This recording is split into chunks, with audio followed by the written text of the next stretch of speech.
Are you curious to know what it takes to run a six-figure blog or a blogging business? What are the kind of expenses and behind the scenes things that you need to know to run a successful blogging business? Hi there, my name is Shruti Pangtey and I share all about how to build a successful blogging business on this channel. And one of the things that I found really inspiring and interesting at the beginning of my blogging journey was to learn from other bloggers who were already where I wanted to be and to really look into their businesses, deep dive into how they were doing it, what kind of team they had, etc., just to give me an idea of how this whole thing works. Now, traditionally at schools, we're not really taught how the digital marketing industry works, and this is why there's a huge knowledge gap when it comes to understanding how an online business really works. So in this video, I want to be transparent and share with you what exactly I spend on each of the different expense items in my business. But before we start, make sure to give this video a like and subscribe if you haven't done that already. And with that, let's dive in. Okay, so I have my tracker open, which is where I basically put in all of the monthly expenses. Yes, I still do it manually, even though I'm 2.5 years in, and I do have an accountant who helps me with our quarterly as well as annual taxes, but I still like to kind of keep track of what's happening, what's coming in, what's going out, and I like seeing it in, in an Excel sheet. So I basically just track it in a simple Google sheet, and you can do the same as well if you're just starting out. The best part is it's free and you can get a great idea of how your income and expenses are moving month on month. So let's go step by step. I'm going to first talk about the 4 major expenses that it takes to run a six-figure blogging business. Now, keep in mind, this is just my business. Not every business is structured the same way. Not every person is going to run their blogging business the same way. I know that there are bloggers who like to do everything by themselves, and I'm basically solopreneurs. And then there are bloggers who also have large teams and outsource a lot. So really, you have different ways of running the business, even though the basics are kind of the same. So there are 4 categories of expenses that I have basically every single month in my business, and I want to break them down one by one so you can understand them better. The first category of expense is software, which is basically recurring subscriptions or anything that we're using to run this business. Now, as some of you might know, I also have an online education business that's combined with my blogging business. That means that I do need a couple of extra softwares to run the business, which may or may not be something that you need if you just have a purely blogging business and you're not selling any kind of products like I am. So the number one expense that I have every single month, and we've recently switched to an annual subscription, is Canva Pro. Now, I cannot tell you how much I rely on Canva Pro to run my business, and I think a lot of other online entrepreneurs will agree to the same. If you have the bandwidth and you do monetize your blog, I would highly recommend upgrading to Pro, and we've switched to the annual version recently just because it's actually more cost effective and it makes a lot more sense to do so. The second expense item that we have, which is again a recurring monthly subscription, is Teachable. This is where I host and basically create all of my online courses, and I've been with them for quite a few years now, since the beginning of my journey. I'm aware that now there are a lot more platforms that have come up, and Teachable is not exactly always the cheapest platform, but because all of my students are in it and they love it, and I also find it really easy to use, that's why I've been with them, and that is again a monthly subscription that we pay. The third key software that we use in our business, without which this would not be possible at all, is ConvertKit, and again that is a email marketing solution for bloggers as well as anyone who basically wants to sell anything online. So it also has recently come up with payment solutions and ways to create and sell your digital product, etc. However, I just use ConvertKit for managing my email list, which is about 13,000 people right now, so it's fairly large, and that's why my expense is not really low, but I'm going to give you a ballpark figure at the end of this so that you can understand what we actually spend on our monthly recurring expenses. Fourth thing that we also use in our business is our Google Suite, which basically is the professional emails that we use for business. So this would be, the info or the support emails where someone can contact our team, and that is again a monthly subscription that we pay as the Google Workspace/Suite. There are 2 other expenses that we have besides all of these 4 core software expenses, and these are Vimeo and Nudgify. So Vimeo is something that I use when I want to host private videos. Now, inside my courses as well as inside my website, sometimes I like to embed videos, and I don't like to use YouTube because YouTube is not exactly private. So I do not like using it for privacy reasons, which is why for trainings, workshops that I want to give my students access to, but they're not really a part of Teachable. So basically any kind of free information that I want to keep available for a limited time, I host it on Vimeo. And I also host on Vimeo tons of other things such as success stories, testimonial videos, and so on and so forth that are really useful to use in our sales pages as well. And the 6th tool/software that we use in our business, which is essentially a software that pops up social notifications of purchases as well as visitors on the site, is called Nudgify, and that's what I use on my sales pages. So this is something that you will find if you go to our course sales pages, for example, on CEO Blogger Academy or PINFLUENCER Academy, that is where you'll be able to see who has recently purchased the course, and it's basically something that helps students feel more confident while making a purchase, because we know that there are other students who are also buying and going through the courses at the same time. So that's the key 6 software tools that we use in our business on a monthly basis, and the payment for this comes out to be around $300 a month. So as you can see, it's pretty lean to run a business, and it might sound a lot to people who are not making any money with their blogs yet, or who don't have a business at the stage where I do. However, to run a business which has thousands of students, I think paying $300 a month is really fair for all the software we're using. You can absolutely do it for cheaper as well. You don't have to have a very complicated business. And for example, if you don't have any products that you sell, you can probably even do it for like $50 or $100 a month. So it really ranges from what softwares you're using and what you need in your business. Now, this expense really can go up in times of doing launches as well as when we're scaling up. So for example, if I'm doing an online course launch and I'm launching that with a webinar software, it can then go up by $100 or $200 a month. So for those particular months, we have higher expenses because we are using that tool that we don't normally use every single month. Okay, so the second category of expenses is going to be business expenses, which include different things. Number one, it includes education. So there's no surprise that I love learning. I am an educator and I also love being educated on different things. So I'm constantly buying books, courses, workshops. I'm going through tons of different things, mostly digital, to also up level and learn more about the skills and the industries that I usually work with. This is something which is more of a discretionary spend, so you don't have to do it, but it obviously can fast track your growth if you do it. So over the course of the last couple of years, I've taken a bunch of courses, ebooks, memberships, challenges, really different things from different people when I was looking for a specific skill that I wanted to up level on. So usually what I do is that I don't like doing generic courses or generic books.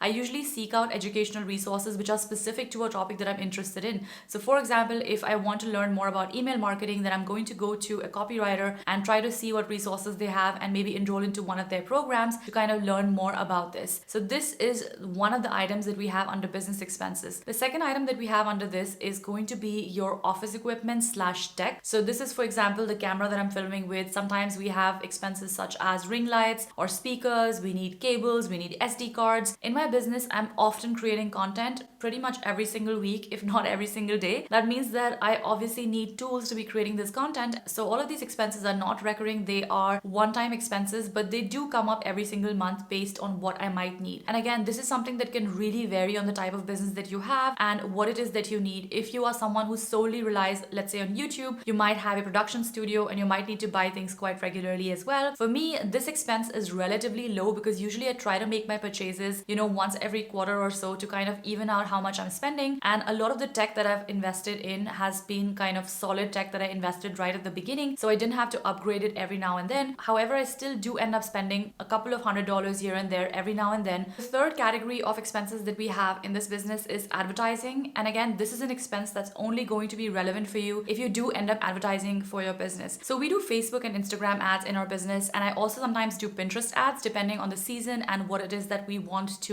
get more clicks and traffic to. Usually we are promoting my online courses through these ads, which means that I am spending money on getting new people who are interested in these courses to kind of understand and see whether or not this would be a right fit for them. And if yes, they turn into a customer. If not, then that's it. So when it comes to how much we spend on advertising, it really differs on the month-to-month goals. So some months we just kind of want to increase our email list and kind of focus traffic on that. On some months we are focusing on launching a new product. There are months when we are kind of just cruising through and don't spend a lot, so maybe $500,000 a month. And then there are months where we want to kind of ramp up and maybe launch a product, and in those months obviously the expense tends to be higher. Usually I try to cap it to about 20 to 30% of the revenue that I'm expecting for that month. So let's say if the revenue expected is 10,000 for the month, then we're going to spend about 2,000 on ads. Now I know that some people might think that this is crazy, but this is really the cost of doing business. You can continue to grow organically, and I've done that for a long time as well, and I still do, but you can absolutely reach a wider audience if you want with ads. Okay, so that brings me to the fourth expense item, which is the team. And of course, this is the biggest chunk here. So as you can see so far, if we, for example, remove the ads and remove the one-time purchases that we make in the business, basically our expenses tend to be around $300 a month for running a multiple six-figure business, which in most industries is not possible. So that's something that I'm really thankful for. And I really like that I've built the business in a way that it's quite lean and sustainable. However, when it comes to the team, team, this tends to fluctuate as well. So right now I'm the only full-time member of my team. So I am the only person who is on a payroll in the company. This means that just like a regular employee, I also draw a salary from the business every single month. And I'm not going to go into the details of how much I pay myself for privacy reasons, but I am going to share with you what the team structure looks like so that you can understand what it takes to run a business. Now, the one person who works with me on a daily basis is my virtual assistant. So this is basically someone who takes care of a lot of my admin, my inbox, as well as my community management. Our communities are active and they're always growing. This means that there's someone who needs to keep approving posts and making sure that every student's needs are met inside of those communities. Besides my VA, I have other contractors who work either on a monthly project basis or who work on a quarterly basis. So for example, I have my tax advisor